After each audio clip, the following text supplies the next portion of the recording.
I have recently found myself sinking into a profound slump, struggling intently with a pervasive lack of motivation. This lethargy is compounded by a bitter cycle of disappointment. My frequent job applications have resulted in numerous rejections, yet the sequence of failures has paradoxically ignited a deeper ambition within me. I am hungry for success, feeling as though the food is directly in front of me, but every time I step forward to it, I encounter an insurmountable wall. This cycle of striving and rejection often makes me want to give up entirely, to simply lie on the ground and let the earth swallow me up. My current role feels like it is actively draining my energy and spirit. During my free time, I often catch myself staring blankly at the wall, disassociating in an endless loop of should've, could've, would've scenarios. While I could endlessly lament a difficult job market, doing so would be beating a dead horse. I have grown deeply unhappy. The youthful fantasy of coffeehouse dreams has faded as the rose-tinted glasses have come off. I crave more from life, yet even my usual escapes like watching movies fail to hold my attention. However, it was within these very movies that I found a spark of clarity.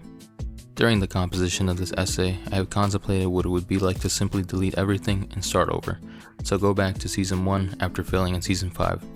But the pursuit of any meaningful goal is inevitably fraught with those rough patches and stumbling blocks. The one constant source of motivation I have found in this fact is that I have not yet admitted defeat. I continue to push myself forward because I ask myself, if my younger self were watching me now, would I make him proud? This question leads me to wonder, what is this feeling of persistence that compels us to never give up, even when the stars feel out of reach? Never giving up is not merely a choice, it is a relentless state of being. While exploring cinematic narratives, I encountered the extraordinary journey of Jose Hernandez, a story that perfectly crystallizes the essence of persistence against insurmountable odds. Born into a migrant family, Hernandez spent his childhood working in the fields, moving constantly between Mexico and California. Despite the grueling labor, his father taught him that while others might stop to complain, the path forward is paved with movement, not excuses. Hernandez took this hunger for more and turned it into a fire that fueled the journey from the cornfields to the stars. Hernandez's journey is the ultimate metaphor for refusing to let current circumstances define a final destination. He didn't just dream of space, he observed it, pursued it, drawing rockets in the dirt while his hands were stained by the earth. Most significantly, it took 11 rejections from NASA before he was finally accepted, a testament to the fact that failing is only a detour, never a dead end. This antidote transforms my own perspective. The insurmountable wall of rejection I feel today is not a barrier, but simply the next obstacle to be scaled. His life proves that when you align your yearning with a relentless refusal to surrender, the sky is no longer the limit, but a starting point. The film vividly portrays this unwavering drive, a refusal to fold or surrender, even with a family who needed him. Jose Hernandez yearned to see his dream realized. When he began working at NASA, he faced racial tension, which led to him being perceived as less than and even mistaken for a new janitor on his first day. Although he secured the job, the ultimate goal remained reaching the stars. Being intelligent, he sought to adapt and learn new skills to further build his resume for the space program. Throughout this demanding journey, the film also explores how his ambition affected his family and shaped their perception of him, remembering his humble origins and the reason he wanted to go further. He never looked down on anyone. He had a cousin named Beto, who like his parents always worked as a farmhand and never showed true interest in school. This part of the story illustrates the duality between two cousins. One relentlessly chases his dreams enduring discomfort, and while the other contends to stay in his current reality, working hard outdoors. When Hernandez spoke to him about his aspirations, his cousin Beto misinterpreted them as condensation. However, I believe Hernandez was simply encouraging Beto to see that there was more to live and yearn for. Tragically, not all stories have happy endings. Beto was killed in a drive-by shooting. This tragedy occurred during Hernandez's arduous struggle to get into the space program, dealing a severe blow to his mentality. He lost hope and felt disconnected from his loved ones back home. This profound slump caused him to falter, leading to him disassociating and becoming emotionally distant from his own family. They needed him, yet he was never truly present, often missing school events, family gatherings, and quality time with his wife. Just as he began to regain his focus, his colleague and mentor, Kalpana Chawla, who was also preparing for space, died tragically during re-entry on the Space Shuttle Columbia. These tragedies form a necessary pause to ponder. Is the dream truly worth the cost? Hernandez was chasing a goal that could ultimately be his end, and throughout the movie his wife's expressions after the Columbia crash conveyed intense, unspoken worry. She feared his dream might kill him or end in tragedy. While she wanted to push him on, that lingering thought crept into her mind. reinforced by his children who told him directly that they needed him. When he finally went into space, it was a profound moment, backed by the presence of everyone who supported him, his wife, his kids, his parents, and the teacher who first coaxed that inner flame. When his teacher showed up to watch the launch, and she said she had been waiting for this moment for years, it was truly moving. What a feeling it must have been to know she didn't just say that to motivate him, but genuinely knew he was capable, and perhaps that belief was all the reassurance he needed. This movie took me on a whole roller coaster of emotions. The story of one man's hunger to reach space was truly inspiring. He pursued this dream relentlessly, regardless of age, the responsibilities of a family, watching others fail, or seeing his parents grow old, and still managing to reach that peak. It shows us that the only thing stopping us is ourselves. We are our biggest hurdle. The film reminded me of the persistence required to never back down from what you want. I believe it teaches us that nothing truly stops us. We create our own setbacks. All dreams truly are not a million miles away.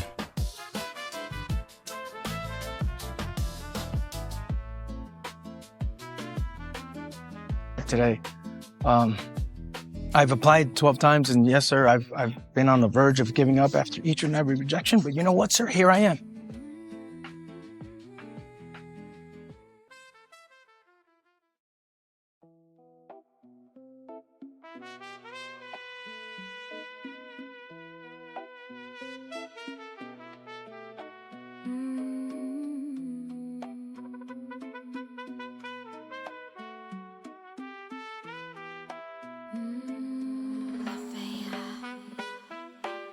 Similarly, we see another protagonist who never gave up, even with the odds stacked against him. In a world defied by magic, he defied expectations by possessing no magic ability at all. This is Asta from Black Clover, a series I've admired for its underdog themes. While I previously discussed Magnus Wing, Asta's drive to become the Wizard King, or the Magic Emperor, is equally compelling. I initially found him annoying, but his journey reflects the transition from immaturity going gung-ho to gaining a more mature perspective. This growth brings the realization that you cannot truly achieve everything alone. You need people to support and push you forward. The harsh reality is that only a small group will truly believe in you. While others may look down on you due to your background, class, or race, hatred is a reality, and there will always be those who don't want you to succeed or even pray for your downfall. Born without magic, but later gifted with anti-magic, Asta was forced to train physically to master his unique power. This dedication demonstrates that relentless hard work can rival or even surpass natural talent. His rival, Yuno, serves as the perfect foil to the concept. However, both share the same similar ambition to become the Wizard King. Both are fueled by their own motivations and background as orphans, learning about their origins. Throughout the series, there are instances where Asta clears a major hurdle, only for Yuno to somehow surpass that achievement tenfold. As readers, we sometimes grow tired of seeing Yuno constantly outdo Asta, because we witness the immense effort Asta puts in, and it feels disappointing when someone else simply receives a new power-up. However, I appreciate the rivalry. Watching someone else grow alongside you provides that extra push on top of an entire country doubting you.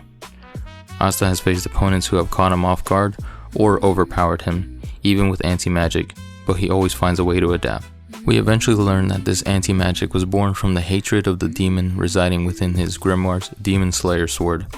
This demon, Lib, knew Asta's mother because she had previously saved him and raised him like a son. He watched her sacrifice herself for him, leading to a quest for revenge against the other demons who looked down on him. An act of defiance explored throughout the manga. Both Asta and Lib were viewed as weaklings among their own kind, bonding over their shared status and learning to work together. They proved that a weakling can rise and overcome insurmountable odds. Throughout the different arcs, Asta has grown while fighting the Eye of the Midnight Sun, the elves, and the devils. This journey and growth aren't talked about nearly as much as they should be, but perhaps once the anime catches up and finishes, the impact will be fully realized. Asta's story is a vital reminder of the self-motivation we sometimes forget. When we lack support from people in our corner, we must push ourselves further. He proved that a commoner can rival a noble's power, a human can fight a devil, and an orphan can become the Wizard King. The journey of Jose Hernandez and Asta affirms a powerful truth. Giving up is never the ultimate option. They illustrate how easily we can lose sight of our own motivation and fail to recognize our own limits as mere thresholds to surpass. The first, a tale of intellectual persistence and systemic boundary breaking, and the second, a narrative of overwhelming physical prowess forged through sheer willpower. Both embody the essence of never giving up. Witnessing their respective struggle has served as a personal reminder to relentlessly push myself harder. Inspired by their persistence, I have decided to go back to school. I am not scared of financial cost. I'm scared of failing, and while that may sound like a common issue, it is also what excites me. The thrill of knowing a task is challenging, achieving that sweet outcome makes the pursuit almost fun. I know some of you might think, you're weird, Lechuga, but I genuinely get a kick of pushing myself to my limits. I have achieved that physically before, but never mentally to the fullest extent. I had thought I gave up on the idea of college, but lately I've seen graduation videos, often targeted towards my ethnicity. They have reignited my desire. I want that achievement. I don't want to waste the opportunity that my mother sacrificed so much for me. Fiction is often reality. Watch movies and anime. Remember to enjoy life. Peace.